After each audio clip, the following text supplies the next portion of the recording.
한의사 한방내과 전문의 닥터그루입니다. 만성염증 많이 들어보셨나요? 제 영상에서 병의 원인으로 자주 등장하는 내용입니다. 실제로 만성염증은 모든 만성질환의 원인이라고 할 수 있습니다. 만성염증이 혈관에 생기면 고혈압, 심근경색 등 심혈관 질환이 발생합니다. 피부에 생기면 아토피, 습진 등 피부질환이 발생합니다. 뇌에 생기면 뇌졸중, 내분비기관에 생기면 호르몬 불균형이 발생합니다. 이 외에도 수많은 질병이 만성염증과 연관되어 있습니다. 그러므로 만성염증을 관리하는 것이 모든 만성질환을 예방하고 치료하는 데 핵심입니다. 오늘은 만성염증에 대한 개념과 오해 등을 알아보겠습니다.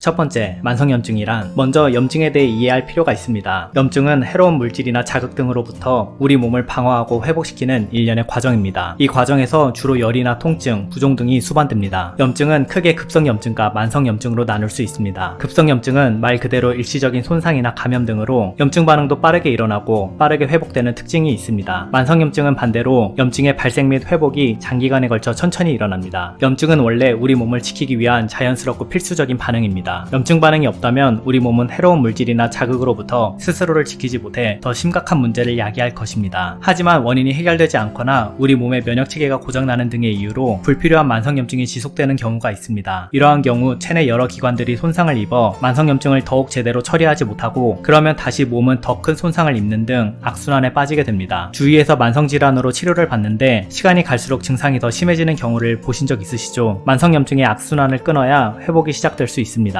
두 번째, 무책임한 만성염증 치료법. 인터넷에 만성염증을 검색해보면 이것만 하면 만성염증 없어진다, 이것만 먹으면 만성염증 사라진다, 이런 내용들이 대다수입니다. 하지만 그런 것 하나 먹어서 오래된 만성염증이 나은 경우를 보셨나요? 안타깝지만 그렇게 쉬운 방법은 없습니다. 생각해보십시오. 우리 몸은 웬만해서는 스스로 회복할 수 있는 능력이 있습니다. 그런데 여러가지 복합적인 원인들이 장시간 우리 몸을 교란시켜서 생긴 것이 만성염증입니다. 그런데 단순히 어떤 것 하나로 만성염증이 치료된다고요? 그런 일은 없습니다. 항아리 구멍에서 물이 샌다면 1차적으로 물이 새는 걸 막아야지 물만 계속 붓는다고 물이 차지는 않는 것과 같은 이치입니다. 가끔 어떤 걸 먹고 드라마틱한 효과를 보는 경우가 있습니다. 이런 경우는 두 가지 중 하나입니다. 하나는 병이 심하지 않은 상태에서 몸이 자연적으로 회복되는 시기에 마침 그것을 섭취한 경우입니다. 까마귀 날자 배 떨어진 격이죠. 다른 하나는 특정 영양소 결핍이 매우 심해서 그것이 해소되었을 때 드라마틱한 효과를 보는 경우입니다. 하지만 이러한 경우에도 근본적인 원인을 제거하지 않는다면 다시 문제가 생길 수 있습니다. 세 번째, 해당 방법들이 나쁘다는 것이 아님, 만성염증에 좋다는 음식들, 특정 영양제들, 특정 방법들이 나쁘다고 얘기하는 것이 아닙니다. 다만 그 중에서 특정한 어떤 것만 하면 만성염증이 다 나을 것처럼 과장하는 것이 문제입니다. 그 이유는 첫 번째로 사람들이 그것만 할 가능성이 있기 때문입니다. 만성염증에 좋다는 특정한 것을 복용하면서 마치 면죄부를 받은 것처럼 생각합니다. 그래서 더 근본적인 것들은 안 좋은 습관 그대로 둘 가능성이 있습니다. 두 번째는 실망할 수 있기 때문입니다. 근본 원인은 고치지 않고 특정 음식만 먹는다고 만성염증이 없어지지는 않습니다. 그런데 사람들은 그것만 가지고서 실망하고 포기할 수도 있습니다. 그러면 복합적으로는 몸에 좋을 수 있는 방법들도 중단하게 되고 이 병은 노력해도 안 되는구나 절망할 수도 있습니다. 오늘은 만성염증에 대한 개괄적인 내용과 오해들을 말씀드렸습니다. 먼저 만성염증은 다양한 만성질환의 원인으로 만성염증의 악순환을 끊어야 만성질환들을 치료할 수 있습니다. 다만 인터넷에서 흔히 얘기하는 어떤 것만 하면 만성염증이 치료되는 일은 없습니다. 마지막으로 그 내용들이 다 틀렸다는 것이 아니라 복합적으로 필요한 치료 과정에서 일부만 떼내어 과장하는 것이 문제입니다. 그렇다면 만성염증은 왜 생기는 것일까요? 그리고 어떻게 치료해야 할까요? 사실 이 두 질문은 동일한 대답을 가지고 있습니다. 만성염증이 생긴 근본 원인을 제거하는 것이 치료의 시작과 끝이기 때문이죠. 다음 시간에는 만성염증의 근본 원인과 치료법에 대해서 크게 5가지 영역으로 나누어 설명드리겠습니다. 이상 닥터그루의 3분 건강이었습니다. 구독해주시면 건강에 대한 더 좋은 영상으로 찾아뵙겠습니다. 건강하세요.